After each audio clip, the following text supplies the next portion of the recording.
Mais, ayyuhal akhyar, pour être parmi les gens qui seront préservés des soucis et des angoisses et des tristesses, comme on a dit précédemment, il faut être proche de Dieu. Et il faut être pieux. Et il faut aimer son Seigneur. Il faut savoir que le refuge est auprès d'Allah Azza wa Jal, fafirru ilallah, comme Allah a dit dans le Coran, fuyez vers Allah. Et les êtres humains, quand on les craint, on fuit d'eux. Mais Allah, plus on le craint et plus on fuit vers lui, subhanahu wa ta'ala, vers sa clémence, son amour, sa miséricorde. Parce qu'on sait que tout est géré, contrôlé par Allah, subhanahu wa ta'ala. Et Dieu nous veut plus de bien que notre propre mère nous veut du bien et nos propres parents. Alhamdulillah. Mes honorables frères et sœurs, la situation ou les situations que nous vivons à notre époque, de manière générale et dans nos vies personnelles, poussent de plus en plus de personnes, hommes ou femmes, personnes âgées comme les plus jeunes, même les enfants, à s'attrister de plus en plus, à s'angoisser ou vivre des moments très difficiles de plus en plus qui provoquent en nous des angoisses, des tristesses, du stress. Et pourquoi pas, alors qu'on voit ce qui se passe autour de nous, ça ne peut que nous attrister. Les guerres, pandémies, réchauffement climatique, les informations continues qui nous rappellent que la vie est très dure et de plus en plus dure dans les 4 coins du monde pour tout type de personnes, peu importe la conviction religieuse, la croyance, l'origine, la couleur, la nationalité, on voit que la vie est de plus en plus dure. Et même nos problèmes personnels qu'on rencontre dans la vie de tous les jours, perte d'un proche, maladie, perte d'un emploi, perte financière, etc. Tout cela nous pousse à stresser de plus en plus, à angoisser. Certaines personnes tombent dans des dépressions, d'autres sont obligées même de prendre des médicaments, comme vous le savez, malheureusement. Certaines personnes cherchent la solution où il ne faut pas, ils se trompent de route et ils s'enfoncent de plus en plus. Ils n'arrivent plus à remonter la pente, à remonter la tête au-dessus de la surface de l'eau. En tout cas, les gens sont pris d'une certaine panique. Le passé les hante, le futur leur fait de plus en plus peur. Eh bien, en tant que croyant, on peut dire que parmi les raisons qui poussent à toute cette panique et cette angoisse et cette tristesse, c'est qu'on n'a pas compris 2 choses. Principalement 2 choses. Bien d'autres, comme on va le voir. Mais principalement 2 choses. La première, c'est qu'à partir du moment où celui qui gère toute chose, qui contrôle toute chose, qui pour lui, rien n'est difficile. Celui qui, lorsqu'il veut quoi que ce soit, il dit soit et c'est kun fayakun. On n'a pas compris que lorsque Dieu, Allah subhanahu wa ta'ala, celui qui gère toute chose à la perfection, le sage par excellence, lorsque Dieu, notre Seigneur tabaraka wa ta'ala, est avec nous, nul besoin de s'attrister. La tahzan inna Allah ma'ana. C'est ce qu'a dit le prophète à Abu Bakr lorsqu'ils étaient dans la grotte et qu'il y avait des gens qui étaient à quelques centimètres à proximité d'eux et qui souhaitaient une seule chose ou qui ne souhaitaient qu'une seule chose, c'était de les tuer. Il lui a rappelé que la proximité de Dieu, eh bien, elle est éloignée le mal de nous. La tahzan. Ils sont à côté de nous. La tahzan. Inna Allah ma'ana. Dieu est proche de nous, nous sommes proches de Dieu. Dieu éloignera leur proximité et leur mal. Dieu est avec nous. Et Allah subhanahu wa ta'ala a transformé cette peur, ce souci, cette angoisse en une délivrance qui est une source de joie pour les milliards de croyants et de musulmans jusqu'à la fin des temps lorsqu'on évoque cette histoire. Et une grande leçon. La tahzan, inna Allah ma'ana. Le tout, c'est d'être proche de Dieu. D'avoir une proximité avec ton Seigneur tabaraka wa ta'ala. Et la proximité avec les problèmes et les soucis deviendra quelque chose de très loin, un mauvais souvenir du passé, incha'Allah ta'ala. Tu seras préservé. On n'a pas encore compris que lorsqu'on est proche de Dieu, rien ne nous affectera. Et il y aura toujours une délivrance. Et il y aura toujours une réussite à la clé, incha'Allah ta'ala. Fa inna ma'al usri yusra, inna ma'al usri yusra. Allah le répète à 2 reprises. Certes, avec la difficulté, il y a la facilité. Avec la difficulté, il y a la facilité. Et comment une difficulté mentionnée dans ces 2 versets coraniques peuvent vaincre 2 facilités mentionnées dans ces versets coraniques. Fa inna ma'al usri yusra, inna ma'al usri yusra. Deuxième des choses, on a peut-être pas assez pris conscience et compris que non seulement on doit avoir une proximité avec Dieu, mais qu'il faut vivre au jour le jour.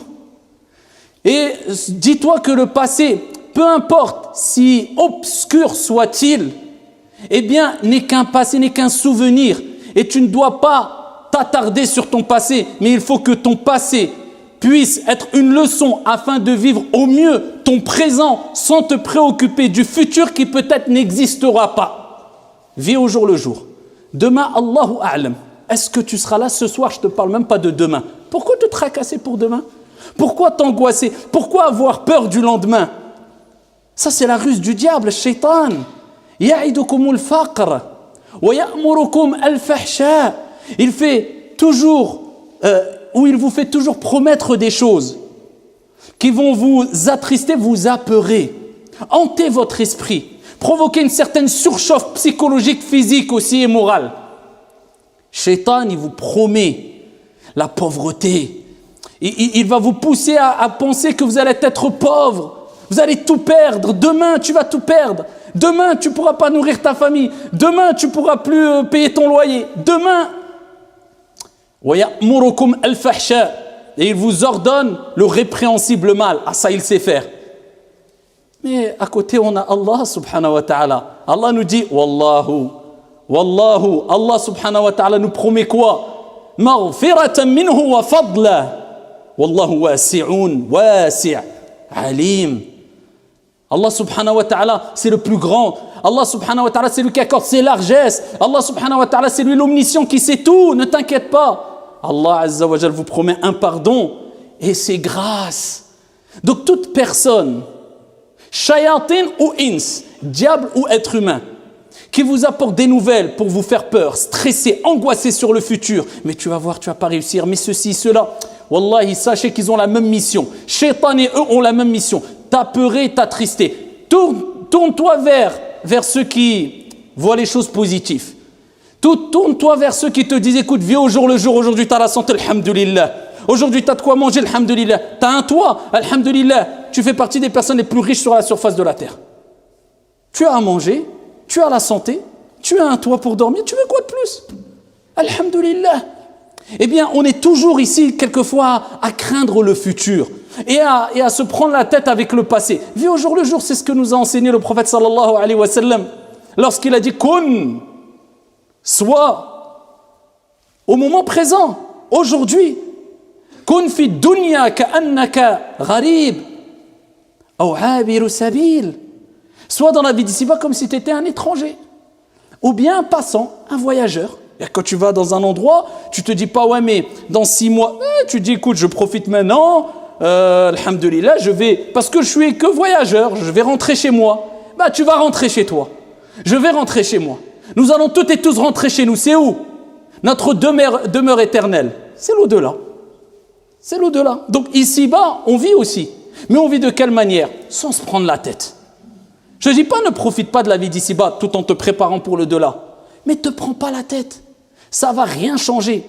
Tu as des soucis, tu vas t'attrister. Cet attristement, cette tristesse, cette angoisse, ce stress. Quelqu'un a déjà prétendu que c'était un médicament, c'était un remède, c'était une solution pour faire disparaître ton stress. Non, ça c'est du mal qui ne fait rajouter que du mal. Amma le bien, wasbir wa ma sabruka illa billah. Le bien n'apporte que du bien. Quand tu patientes, Dieu te rajoute de la patience. Quand tu agis en bien, Dieu te facilite le fait de pouvoir encore agir en bien. Ça, c'est des choses bénéfiques. Mais ça, c'est du négatif, ça. Ça va t'apporter rien du tout. Et Ibn Umar, radiyallahu anhu, qu'est-ce qu'il disait? إذا أمسيت فلا تنتظر الصباح وإذا أصبحت فلا تنتظر المساء وخذ من صحتك لمرضك ومن حياتك لموتك.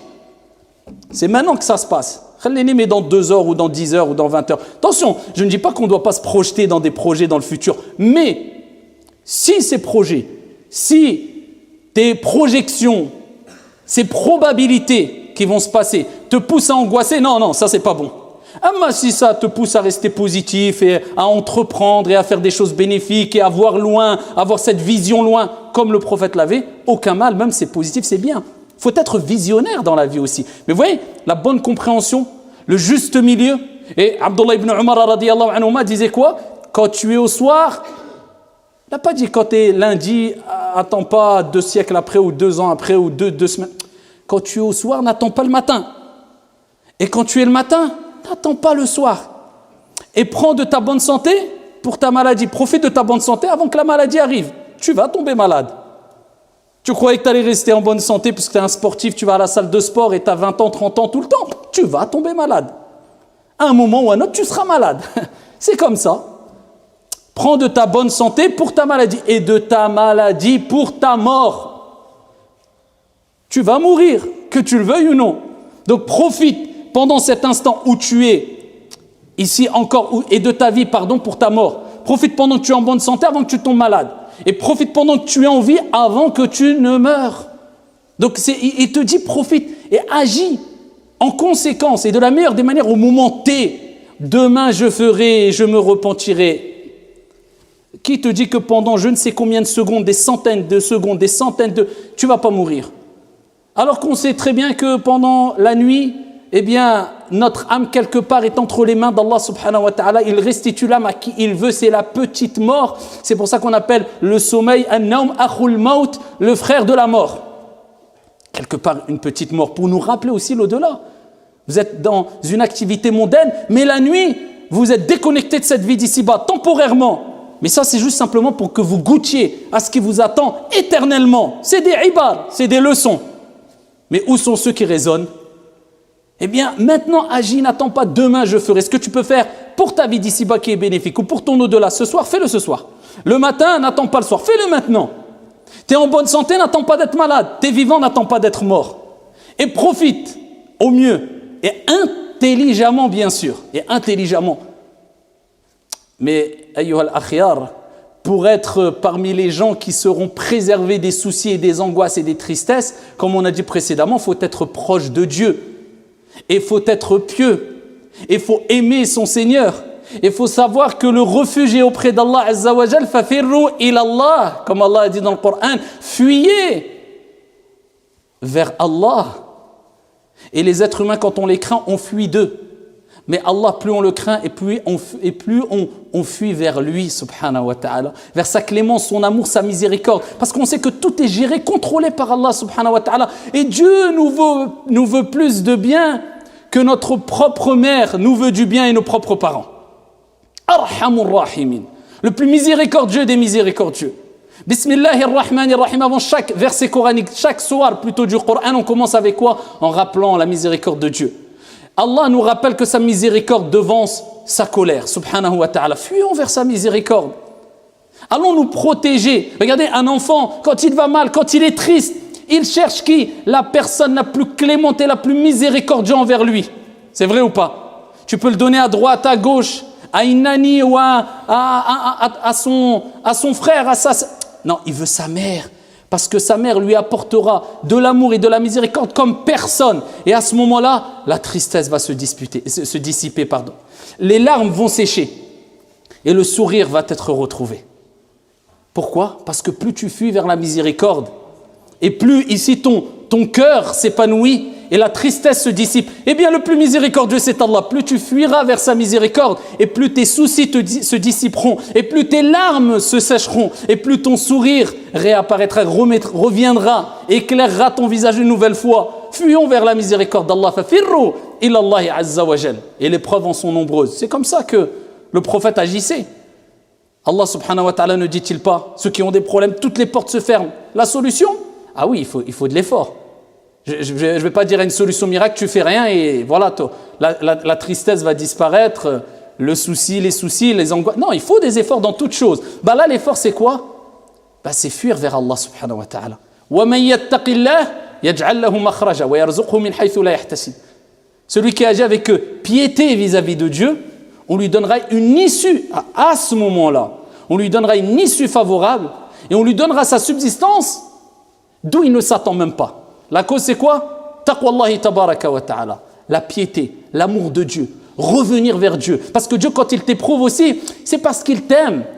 Inna Allah idha ahabba qawman ibtalahum. Dieu, comme le prophète a dit, quand il aime un peuple, il les éprouve. Pourquoi? Parce qu'il pense à toi. Il y avait des pieux prédécesseurs qui, quand ils n'avaient pas une épreuve pendant quelques jours, ils pleuraient. Pourquoi? Ils disaient, c'est la preuve que Dieu ne pense plus à moi peut-être. Ils avaient peur que Dieu ne pense plus à eux. Et ils avaient peur que c'est un signe que Dieu ne les aime plus ou ne les aime pas parce qu'ils ne sont pas éprouvés. Ils savaient que quand une personne est éprouvée, c'était une preuve que Dieu l'aime. Ils ne cherchaient pas les épreuves, mais quand ils étaient éprouvés, ils le prenaient bien. Eh bien, c'est ainsi que le croyant doit réagir, en se disant qu'il n'y a aucune épreuve qui va le détruire. La yukallifu Allahu nafsan illa wus'aha. Allah ne donne à aucune âme une charge au-dessus de ses capacités. Tout ce que tu vis, tu pourras le supporter. Donc dès que l'épreuve arrive, si grande soit-elle, tout de suite tu te dis quoi? Inna lillahi wa inna ilayhi raji'un. Nous appartenons à Dieu et à Dieu nous retournerons comme Allah nous l'a dit. Et je sais que je pourrai supporter cette épreuve avec l'aide et l'assistance de Dieu, car il n'y a aucune âme qui a une épreuve au-dessus de sa capacité. Alhamdulillah. Donc la crainte d'Allah subhanahu wa ta'ala, le prophète, alayhi afdalu salati wa askat taslim, lui aussi il avait des épreuves. Lui aussi a eu des moments de peur, des moments d'angoisse, des moments de tristesse. Ça c'est le prophète, donc c'est humain. Mais comment réagissait-il? À titre d'exemple, Hudhayfa radiyallahu anhu warda disait, kama ja'a fi sahih, كان النبي صلى الله عليه وسلم إذا حزبه أمر صلى. Le prophète alayhi salatu wasalam, lorsqu'il était touché par un problème, une chose qui le préoccupait, une mauvaise nouvelle, une tristesse, une crainte quelconque, faisait quoi? Comme nous, on a tendance à faire, aller pleurer, à frapper à toutes les portes de cette vie d'ici-bas, et quelquefois en suppliant comme peut-être on n'a jamais supplié celui qui méritait les meilleures des supplications, à savoir Allah subhanahu wa ta'ala. S'il te plaît, aide-moi, sors-moi de ce problème, je te donnerai ce que... Wallah ya akhi, wallah ya ukhti. Tu sais comment tu es en train de supplier la personne là, presque à te mettre à genoux. Si tu suppliais comme ça, peut-être ton Seigneur ne serait-ce que pendant 10 secondes, tes soucis, non seulement ils disparaîtraient ou ils auraient disparu, mais en plus de cela, Dieu aurait transformé tes soucis en une joie et une réussite et une félicité. Là, on se concentre vraiment dans les supplications, dans la demande d'aide, vis-à-vis de la créature, en oubliant que c'est le Créateur qui gère toutes choses, subhanahu wa ta'ala. Dans l'application, on a du mal à prouver qu'on a compris ça. Dans la théorie, on le connaît tous, moi le premier. Mais quand on est touché, l'application, c'est autre chose. Dis-toi maintenant, ça y est, tu as eu la théorie, là c'est le contrôle. Là c'est le contrôle, maintenant tu as l'épreuve, on aura tous des... Voilà, Dieu t'éprouve, t'inquiète pas, ça va passer, l'épreuve va passer, et tu vas même peut-être en rire de tes problèmes passés. Donc surmonte les problèmes de la meilleure des manières avec l'assistance de ton Seigneur, tabaraka wa ta'ala. Allah dit au prophète, alayhi salatu wassalam, « وَلَقَدْ نَعْلَمُ أَنَّكَ يَضِيقُ صَدْرُكَ بِمَا يَقُولُونَ » Et nous savons que ta poitrine se serre, que tu es angoissé à cause de ce qu'ils disent sur toi. Ça, c'est Allah qui parle au prophète, c'est humain. Dieu, ce qu'il dit au prophète, on sait, وَلَقَدْ نَعْلَمُ أَنَّكَ يَضِيقُ صَدْرُكَ بِمَا يَقُولُونَ. On sait ça, on sait. Ça te fait mal, mais Allah lui donne la solution. فَسَبِّحْ بِحَمْدِ رَبِّكَ وَكُمْ مِنَ السَّاجِدِينَ وَاعْبُدْ رَبَّكَ حَتَّى يَأْتِيَكَ الْيَقِينَ. Glorifie, exalte le nom de ton Seigneur, tabaraka wa ta'ala, et sois parmi celles et ceux qui se prosternent. Et adore ton Seigneur jusqu'à ce que te vienne la certitude, c'est-à-dire al-maut, la mort. Le reste, ne t'inquiète pas. Nous, on s'en charge. La tahzan, ne t'attriste pas. Inna Allah ma'ana. Allah est avec nous. Ce qu'a dit ici le prophète Abu Bakr radiyallahu anhu, c'est rien, c'est un détail. Allah lui rappelle la solution, glorifie Allah. Quand on a des problèmes, est-ce qu'on dit subhanallah, alhamdulillah, la hawla wa la quwwata illa billah, cette formule qui, par la permission d'Allah, eh bien, fait transformer les mauvaises situations en bonnes situations. Il n'y a de transformation, de force et de puissance qu'en Dieu. La hawla wa la quwwata illa billah. Est-ce qu'on glorifie Allah? Est-ce qu'on court vers la salle d'ablution pour faire l'odo et faire 2 rak'at, comme le prophète faisait? Il allait faire la prière quand il y avait un souci. Comme Allah nous a dit dans le Coran, fasabbih bihamdi rabbika wa kun minas sajidin, et sois parmi ceux qui se prosternent et adore ton Seigneur, wa'bud rabbaka hatta ya'tiyaka al-yaqin, jusqu'à ce que te vienne la mort, c'est-à-dire lâche pas la ibada, l'adoration, et le reste ne t'inquiète pas. Et pour terminer, ayyuhal akhyar, alhamdulillah qu'il y a des épreuves aussi quelque part. Parce qu'on sait très bien que les épreuves nous poussent à prendre conscience des innombrables bienfaits accordés par le Créateur suprême, Allah subhanahu wa ta'ala. Et lorsque le brouillard des épreuves disparaît, eh bien celui-ci laisse place à la clarté des millions, voire des milliards de bienfaits qu'on a tendance à mettre de côté et à oublier. C'est pour cela que quand on a une épreuve et que l'épreuve disparaît, on ressent un apaisement et un bonheur et on a une prise de conscience quant aux bienfaits de Dieu qui étaient à nos yeux simples mais qu'on avait tendance à banaliser. On reprend conscience de tous ces bienfaits-là et on remercie Dieu. Mais s'il n'y avait pas ces épreuves, eh bien, on aurait continué à banaliser ces bienfaits. Des choses simples mais essentielles. La famille, le toit, le fait d'avoir le ventre plein, le fait de pouvoir prier, le fait de pouvoir marcher, le fait de pouvoir voir, le fait de pouvoir avoir du goût, le fait de pouvoir avoir des amis, avoir une famille, avoir des proches, etc., etc. Tous ces bienfaits qui, même les plus riches dans cette vie d'ici-bas, eh bien avec tout l'argent qu'ils ont, quelquefois, ils ne peuvent pas acheter un de ces bienfaits, car c'est des bienfaits qui ne s'achètent pas. Avez-vous déjà vu quelqu'un à qui on a annoncé un cancer et sa mort proche parce qu'il n'y avait plus aucune solution, racheter sa bonne santé? Ou quelqu'un à qui on a annoncé que ça y est, dans quelques heures, il allait mourir parce que voilà, il est en fin de vie. Sa famille a pu racheter avec ses milliards sa vie. Il y a des bienfaits, wallah, ils sont inestimables. Ils n'ont pas de prix. C'est pour ça que le prophète sallallahu alayhi wa sallam nous dit, comme jaa fi sahih Muslim, انظروا إلى من هو أسفل منكم ولا تنظروا إلى من هو فوقكم. Regardez ceux qui sont au-dessous de vous dans le dunya, dans les bienfaits, et ne regardez pas ceux qui sont au-dessus. Ceci vous empêchera de minimiser les bienfaits de Dieu, d'Allah subhanahu wa ta'ala sur vous. Si demain on vous annonce qu'Allah vous préserve et nous préserve toutes et tous de toute maladie, mais si demain on nous annonce, ou à l'un d'entre nous, qu'il est touché par un cancer et qu'il ne lui reste plus qu'1 an à vivre, billahi alaykum, est-ce que les plus gros des soucis qu'il aura eu dans cette vie d'ici-bas ou qu'il aura dans cette vie d'ici-bas ne sera pas autant mesquin que ridicule à ses yeux? Il n'en aura rien à faire. Quoi? J'ai perdu mon emploi, j'ai plus d'argent, il ne pensera plus à ça. Et si on lui annonce après 6 mois, en fin de compte, miracle, tu as guéri de ton cancer, allez le voir. Vous voyez que les épreuves, c'est une des meilleures leçons et un des meilleurs moyens pour nous remettre sur les rails. Mais n'attendons pas d'être éprouvés, d'être dans le mal pour invoquer Dieu, car le prophète alayhi salatu wassalam a dit, celui qui évoque Allah, celui qui pense à Dieu, celui qui est reconnaissant lorsque tout va bien, eh bien Allah subhanahu wa ta'ala pensera à lui. Allah subhanahu wa ta'ala l'assistera quand tout va mal. هذا وصلوا وسلموا رحمكم الله على نبي المختار كما أمركم بذلك جل وعلا حينما قال إن الله وملائكته يصلون على النبي يا أيها الذين آمنوا صلوا عليه وسلموا تسليما اللهم صل وسلم وزد وبارك على عبدك ورسولك محمد وعلى آله وصحبه وسلم تسليما كثيرا وارض اللهم عن الخلفاء الراشدين المهديين أبي بكر وعمر وعثمان وعلي ومن تبعهم بإحسان إلى يوم الدين.